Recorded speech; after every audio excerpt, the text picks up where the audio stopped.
마태복음 9장 18절에서부터 31절까지 봉독하겠습니다. 예수께서 이 말씀을 하실 때에 한 직원이 와서 절하고 가로되 내 딸이 방장 죽고 싸우나 오셔서 그 몸에 손을 얹으소서. 그러면 살겠나이다 하니 예수께서 일어나 따라가심에 제자들도 가더니 12회를 혈루증으로 앓는 여자가 예수의 뒤로 와서 그 겉옷가를 만지니 이는 제 마음에 그 겉옷만 만져도 구원을 받겠다 함이라. 예수께서 돌이켜 그를 보시며 가라사대 딸아 안심하라 내 믿음이 너를 구원하였다 하시니 여자가 그 시로 구원을 받으니라. 예수께서 그 직원의 집에 가사 피리 부는 자들과 혼화하는 무리를 보시고 가라사대 물러가라 이 소녀가 죽은 것이 아니라 잔다 하시니 저들이 비웃더라. 무리를 내어 보낸 후에 예수께서 들어가사 소녀의 손을 잡으심에 일어나는지라 그 소문이 그 온 땅에 퍼지더라. 예수께서 거기서 떠나가실새 두 소경이 따라오며 소리질러 가로되 다윗의 자손이여 우리를 불쌍히 여기소서 하더니 예수께서 집에 들어가심에 소경들이 나오거늘 예수께서 이르시되 내가 능히 이 일 할 줄을 믿느냐 대답하되 주여 그러하오이다 하니 예수께서 저희 눈을 만지시며 가라사대 너희 믿음대로 되라 하신대 그 눈들이 밝아진지라.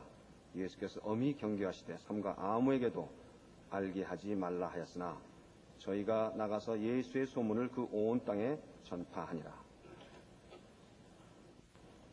오늘 말씀에는 예수님께서 세 번의 그 병 고친 사건이 기록되어 있습니다. 그러나 이 사건은 그 병을 고친 사건보다 더 중요하게 믿음으로 화합했다 하는 부분이 강조되고 있음을 알 수 있습니다.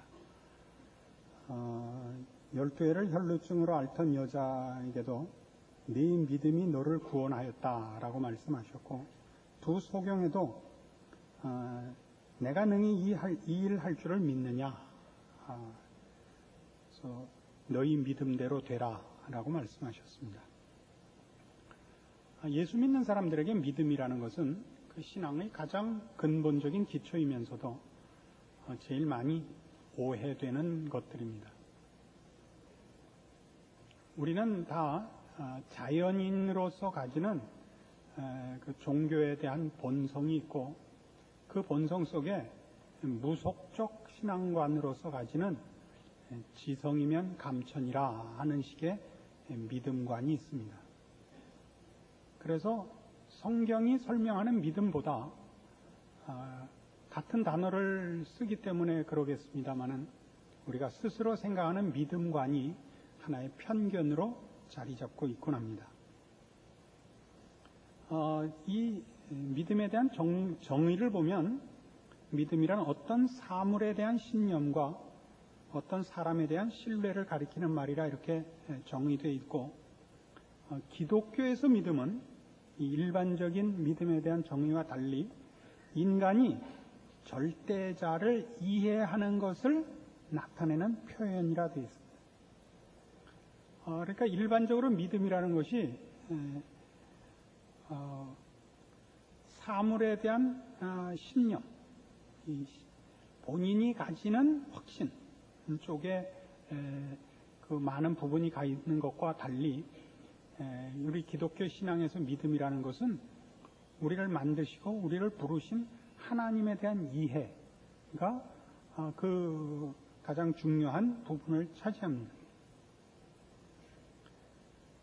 오늘 우리가 보는 이 사건도 결국은 이 믿음이라는 단어를 써서 예수 그리스도를 어떻게 이해하느냐 하는데 초점이 있는 것이지 본인들이 얼마나 그 병 낫기를 소원했느냐, 그 병이 나을 것을 얼마나 그 기대하고 또는 간절해하고 또는 예수님은 그걸 해주실 거라고 그 결과에 대하여 확신에 있었느냐 하는데 이 믿음이 동원되고 있지 않다는 사실입니다. 이 문제를 분명히 하기 위해서 마가복음 9장에 가보십시다.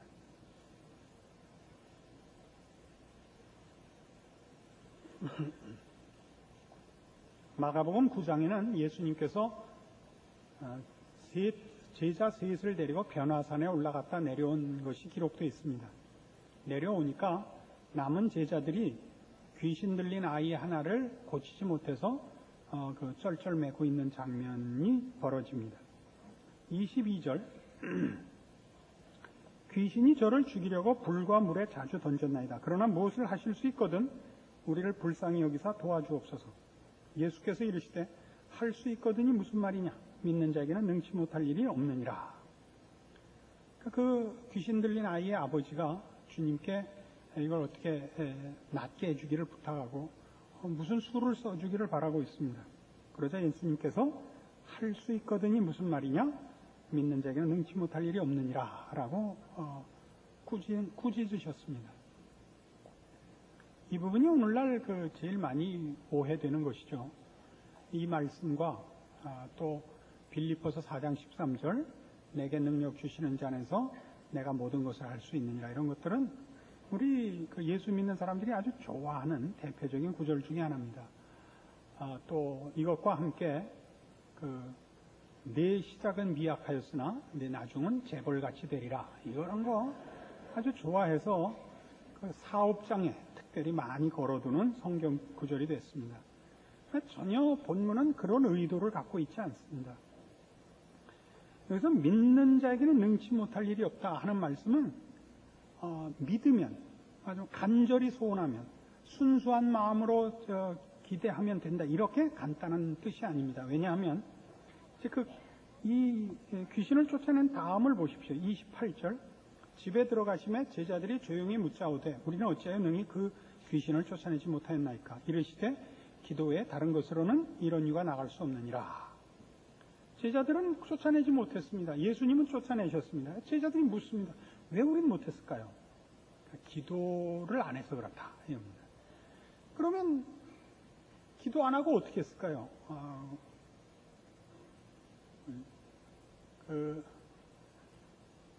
기도를 해야만 되고, 기도라는 것이 하나의 방법이고 수단이고, 그렇게 하는 뜻에서 기도 외에 다른 것으로는 이런 유가 나갈 수 없다, 이렇게 말씀하시면서 물론 아닙니다. 기도하면 뭐든지 된다, 그렇게 간단하지 않습니다. 기도란 나에게 필요한 어떤 결과를 스스로 만들어낼 수 없어서 나 이외에 타인에게 도움을 구하는 행위입니다. 그게 기도입니다.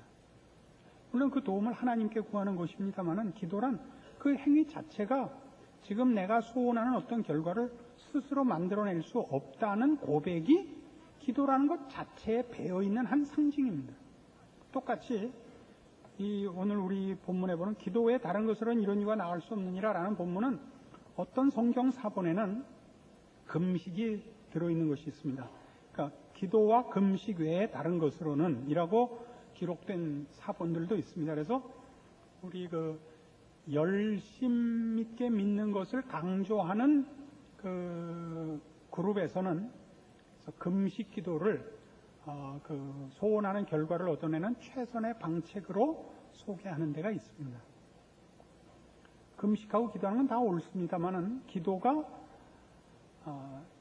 자신이 요구하는 결과를 얻어내기 위하여 스스로 그 일을 만들어낼 수 없음을 인정하고 자기 외에 타인에게 도움을 구하는 행위인 것처럼, 금식도 사람은 먹어서 힘을 내는데 먹지 않음으로써 이 결과는 내 힘으로 만든 것이 아닙니다라는 표를 내는 것을 말합니다. 그래서 기도나 금식의 결과가 잘 일어나는 이유는 하나님께서 이 일을 하셨다라는 것이 기도나 금식 자체가 그 상징으로 갖고 있기 때문에 하나님이 하신 것임을 드러내는 좋은 방법이기 때문에 하나님께서 응답을 잘 하시는 것입니다.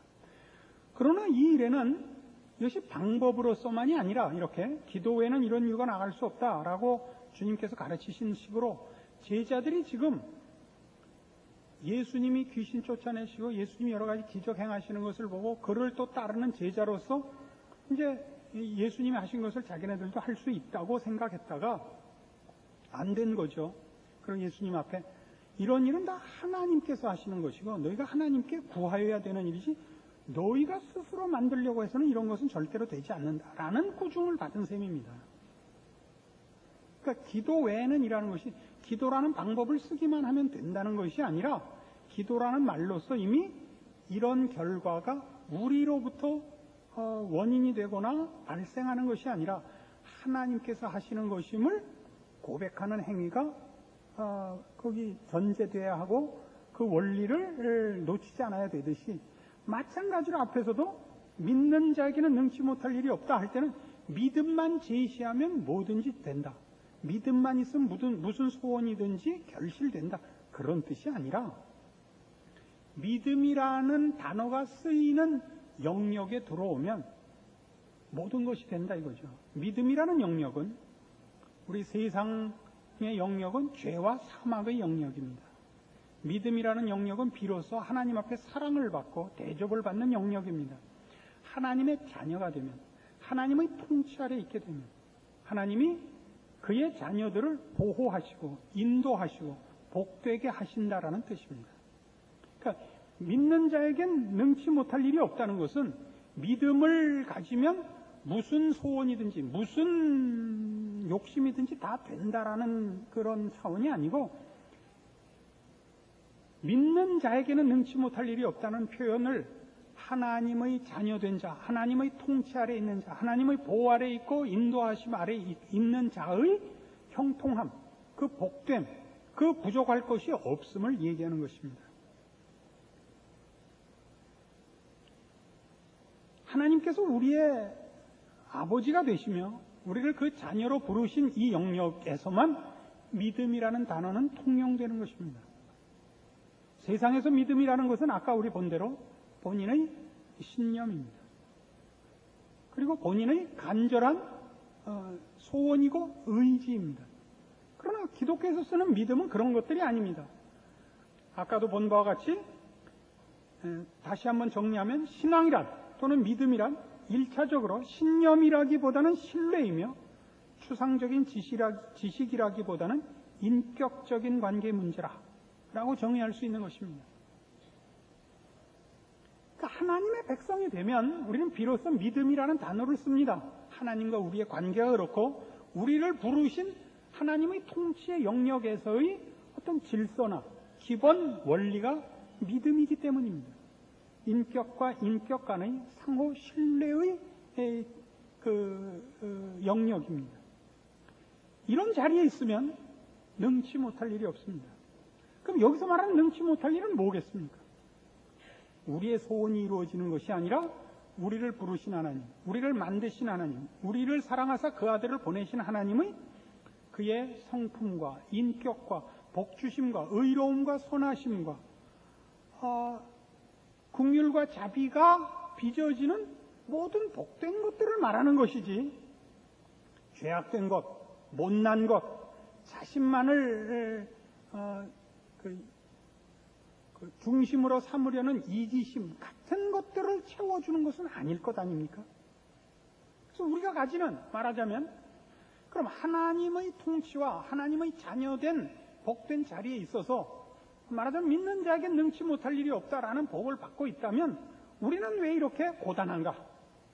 예수 믿은 보상이 이게 다란 말인가? 라는 불평들은 어디서 생기느냐?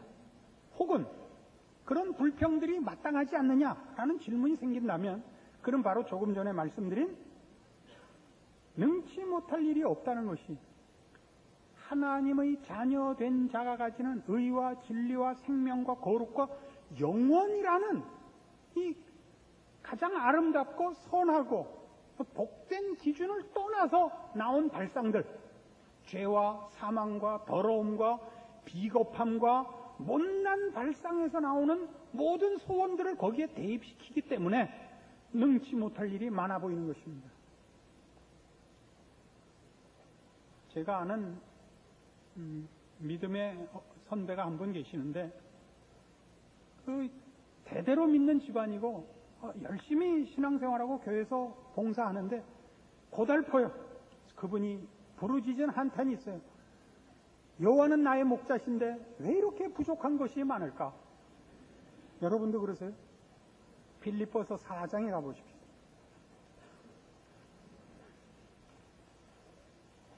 빌립보서 4장 10절입니다.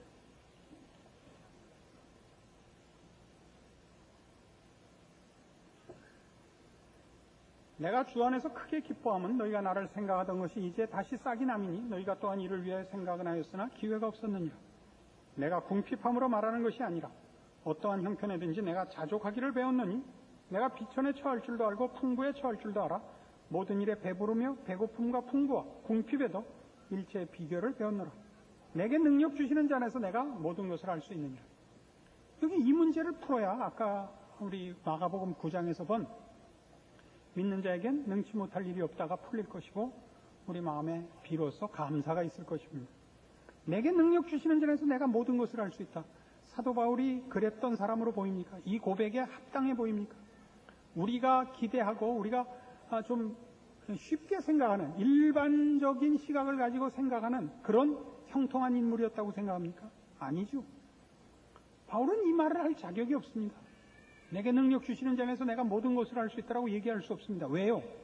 고린도후서 11장에 의하면 그는 40에 하나 감한 매를, 그러니까 39대짜리 매를 5번이나 맞았고 3번 태장으로 맞았고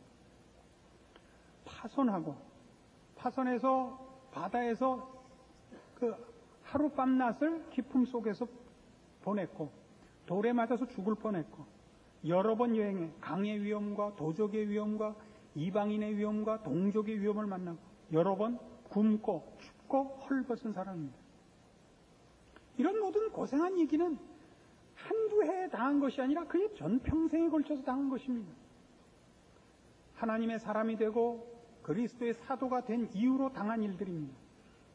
그리고 지금 결국은 감옥까지 와 있습니다. 예전에 아무리 고생을 했어도 결과가 좋으면 큰 소리를 칠 수 있습니다. 내게 능력 주시는 자 안에서 내가 모든 것을 할 수 있다가 그가 이제 로마 황제의 자리에 올라 앉았었더라면 고린도후서 11장에 한 모든 고난의 얘기들이 빛을 발할 겁니다. 그러나 실상은 그는 그 고생을 하고 급기야는 감옥에까지 갇혔습니다.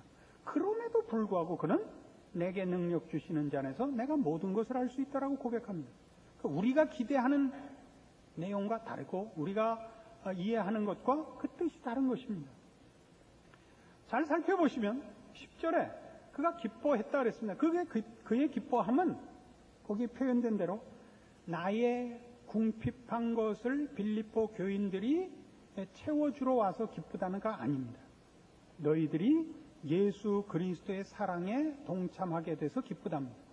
너희들이 신앙의 깊이가 깊어져서 기쁘다지 나 때문에 기쁘다 그러는 거 아니답니다. 그게 11절에 나오죠. 내가 궁핍함으로 말하는 것이 아니다. 내 곤란한 것을 도와줘서 기쁘다가 아니다. 왜? 나는 이런 문제는 어떠한 형편이든지 내가 자족하기를 배웠느니 내가 비천에 처할 줄도 알고 풍부에 처할 줄도 알아. 모든 일, 배부름과 배고픔, 풍부와 궁핍의 일체 비결을 배웠다. 그러면서 내게 능력 주시는 자에서 내가 모든 것을 할 수 있다. 바울이 말하는 일체의 비결이라는 건 뭐냐 하면 풍부한 것이 하나님의 일을 하는데 도움이 될 것 없고 궁핍한 것이 그런 의미에서 방해가 되지 않는다는 걸 배웠다는 겁니다. 여러분, 그 하나님의 일을 하는데 필요한 게 뭘까요? 하나님을 알고 하나님을 믿고 순종하는 겁니다. 돈이 많으면 좀 도움이 될까요? 돈이 많으면? 꼭 그렇지 않습니다. 돈이 있으면 돈으로 우리가 하나님을 사랑하는 표를 낼 수 있죠. 그럼 돈이 없으면 못 내나요? 가난하면 가난한 대로 주를 사랑하는 표를 낼 수 있죠. 그 표를 내는 한 방법에 불과하지 돈이 유일한 하나님이 일하시는 수단은 아닌 것입니다. 그걸 바울이 깨우친 겁니다. 바로 로마 감옥에 갇혔지만 복음이 붙잡히지 않은 것을, 매이지 않은 것을 알았습니다. 감옥에 갇히는 바람에 시위대에 있는 군인들이 믿기 시작을 했습니다. 그 바람에 그것이 그 로마 황제의 그 일가에 복음이 들어가는 그 기초가 됩니다. 바울이 깨달은 건 그겁니다. 하나님의 일을 하는 데 있어서 풍부하다는 것은 도움이 되지 않는다는 걸 압니다. 마찬가지로 풍부한 것이 도움이 되지 않으면 궁핍한 것이 방해가 될 수가 없다는 걸 압니다. 그가 하는 일은 결국 주께서 주시는 힘으로 해야 됩니다. 그가 해야 하는 일은 영에 속한 일이요 하늘나라에 속한 일입니다. 세상은 그를 방해할 수 있습니다. 뭘로 방해하죠? 그를 배고프게 할 수 있고, 그를 아프게 할 수 있고, 그를 괴롭힐 수 있습니다. 그러나 그것이 하나님의 일을 방해하지 못한다는 것을 깨닫습니다. 내게 능력 주시는 자 안에서 내가 모든 것을 할 수 있다는 것은 세상이 나를 괴롭힌다 할지라도 괴로움을 감수하고 주의 일을 할 수 있다는 뜻입니다. 모든 일은 여기서 세상이 그를 괴롭히는 모든 형편을 말합니다. 그거를 하나님의 일을 하기 위하여 기꺼이 감수할 수 있다는 뜻이죠.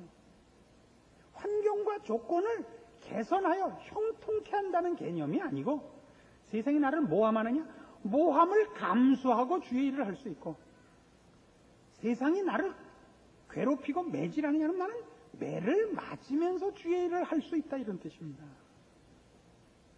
여기에 모든 일은 하나님의 일을 하기 위하여 그가 감수해야 될 모든 형편들입니다. 세상의 오해, 반대, 핍박, 괴롭힘 이런 것들이죠. 그 모든 것을 그는 감내할 수 있습니다. 그걸 그 짐을 지고 하나님의 일을 할 수 있다 이겁니다. 그를 붙잡아 맬 수 있는 건 아무것도 없습니다. 세상적인 것은 그를 방해할 수도 없고 그를 도울 수도 없는 것입니다. 이게 바울이 말하는 내게 능력 주시는 자 안에서 내가 모든 것을 할 수 있답니다.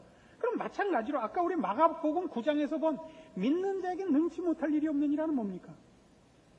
하나님의 통치 아래 있는 자들, 하나님의 복주심과 인도하심과 보호하심 아래 있는 그의 자녀들에게는 모든 것이 합력하여 선을 이룸을 아는 것입니다.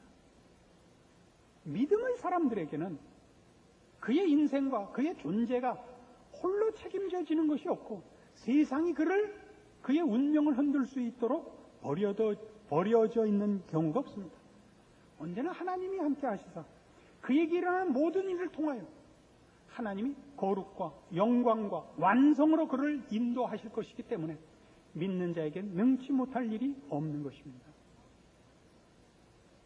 여러분 가만히 생각해 보십시오.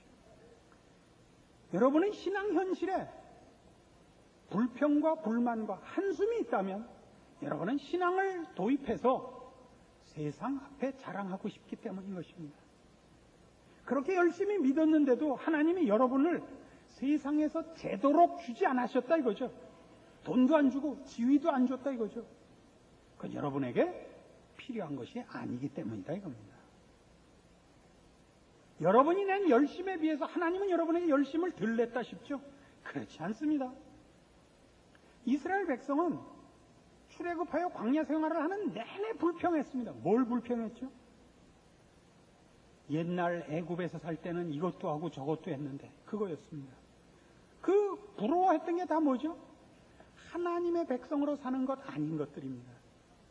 그저 세상의 사람들, 한평생 살고 그만두는 죄와 사망의 노예된 자들이 시간을 보내기에 그저 급급한 것들, 허황된 것들, 헛되고 사치스럽고 아무런 의미가 없는 것들로 좋아했던 모든 것들을 부러워했습니다.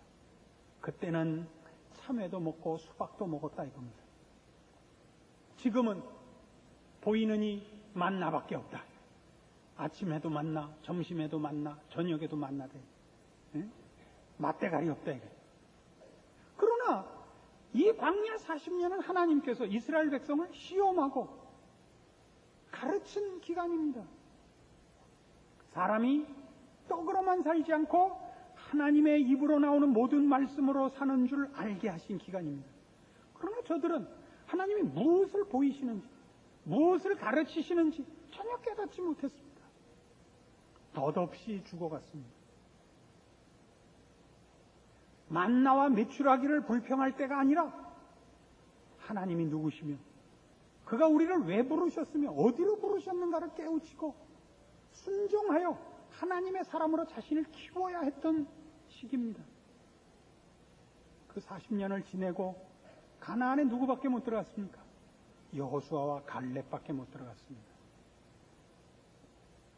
우리가 사는 이 세상에서 하나님 우리에게 뭘 가르치려고 하십니까? 영원한 나라에 들어가기에 부족하지 않은 사람으로 만들려고 하십니다. 의와 진리와 거룩함으로 지으심을 받은 새 사람을 입으라. 이게 우리가 할 일입니다. 우리 뭐 하자는 겁니다. 우리 놀고 재고 자기 중심적이고 자기 쾌락을 찾고 영원을 위한 준비는 거룩과 경건함에 속한 것들과 하나님을 만나는 것과 하나님을 닮아야 하는 일에 대한 책임은 우리는 다 잊고 삽니다. 끝없이 불평만 쏟아지게 돼 있죠. 나는 주님 앞에 이것저것 바쳤는데 주님은 왜 외면하시나 이겁니다. 하나님 앞에 헌금한 거 목사님이 중간에 다 떼먹는 거 아닐까? 이딴 생각밖에 날 게 없죠. 그렇지 않다면 내가 낸 돈만 해도 얼만데 하나님이 이럴 수 있는가? 불평하게 돼 있습니다. 그 동창들을 만나면 믿지 않는 왼수들이 가끔 그런 얘기를 해요. 야, 목사하면 장로하고 헌금 반반씩 나눠 먹냐? 저들의 모든 관심은 거기에 있습니다. 저 낸 헌금을 누가 먹나? 여러분도 그런 거 아닙니까? 아니라고요? 거의 비슷합니다. 내가 낸 게 제대로 하나님 앞에 갔다면 하나님이 이러실 수는 없다. 이거 아닙니까? 그게 그거죠. 내가 한 기도를 하나님이 들으셨다면 이러실 수는 없다. 이거죠. 본인이 딴짓하고 있다고는 전혀 생각지 않습니다. 여러분들이 큰 소리를 치는 것은 열심을 냈다는 거죠. 자신의 소원에 진지했다는 거죠. 하나님의 가르침과 말씀과 요구하심에 귀 기울이지 않는 것입니다. 여러분의 신앙은 홀로 만든 신앙이요. 여러분의 믿음은 스스로를 마취시킨 자기 주문에 불과합니다. 깨어나십시오. 오늘 여기 주 앞에 찾아온 두 소경같이 눈을 뜨십시오. 여러분이 주님 앞에 무엇을 구해야 하는지 아셔야 됩니다. 무엇을 해야 되는지. 하나님이 여러분을 매일매일 어떻게, 왜, 무엇을 위하여 간섭하시는지 보셔야 됩니다. 우리는 하나님을 잊는 수가 있고 우리는 가끔 급해야만 하나님을 찾지만 하나님은 우리를 놓아두시는 적이 없습니다. 그 인도하심에 대하여 우리는 감사하지 않고 순종하지 않아서 이렇게 여러 해 교회를 다니는데 교인은 됐지만 참다운 성도는 되지 못하는 것입니다. 예수를 믿고 하나님의 자녀로서 사는 그 승리와 그 감격과 그 자랑을 맛보고 싶다면 온전한 믿음을 그 앞에 바치십시오. 귀 기울이시고 무릎 꿇으시고 하나님이 우리에게 의도하시며 요구하시는 내용에 대하여 먼저 항복하십시오. 그러면 여러분의 생애는 달라질 것입니다. 하나님께서 여러분과 함께 하셔서 여러분이 어느 곳에 있든지 여러분은 하나님의 사람이라 일컬음 받고 무슨 일을 당하든지 하나님이 여러분과 함께 하셔서 승리를 주시는 것을 아시게 됩니다. 벤허에 나오는 유명한 장면이죠. 벤허가 노예로 팔려서 그 전투 속에서, 해전 속에서 사령관을 구합니다. 그 장군이 깨어나서 뭐라 그래요? 네가 믿는 하나님은 너를 구하기 위하여 로마에게 승리를 주었구나. 얼마나 멋진 고백입니까? 그 항복을 세상과 이웃들 앞에 받아내십시오. 기도하십시오. 하나님 아버지의 은혜를 감사합니다. 하나님이 우리 아버지시고 우리가 그의 자녀라는 것이 갖는 뜻을 우리는 다 헤아리지 못합니다. 하나님은 우리를 위하여 그 아들을 보내셨으며 우리를 위하여 온 우주를 동원하시는 우리 하나님이십니다. 베푸신 사랑과 능력과 그 성실하심을 우리가 헤아릴 수가 없습니다. 그러나 우리 입술에 불평이 가득 차고 늘 불만이 있는 것은 하나님이 우리에게 요구하시는 일에 대하여 우리가 미련하고 무지하고 게으른 탓입니다. 우리의 못난 소원은 언제나 세상을 향하고 있고 사람 앞에 있습니다. 이제 주의 말씀을 따라 하나님 앞에 서며 진리와 거룩 앞에 세워주시옵소서. 그리하여 우리의 인생은 주와 함께 하는 것이요 주께서 인도하사 세우시는 영광의 자리인 것을 우리 누리고 감사하며 자랑할 수 있게 하여 주시옵소서. 예수님 이름으로 기도합니다. 아멘.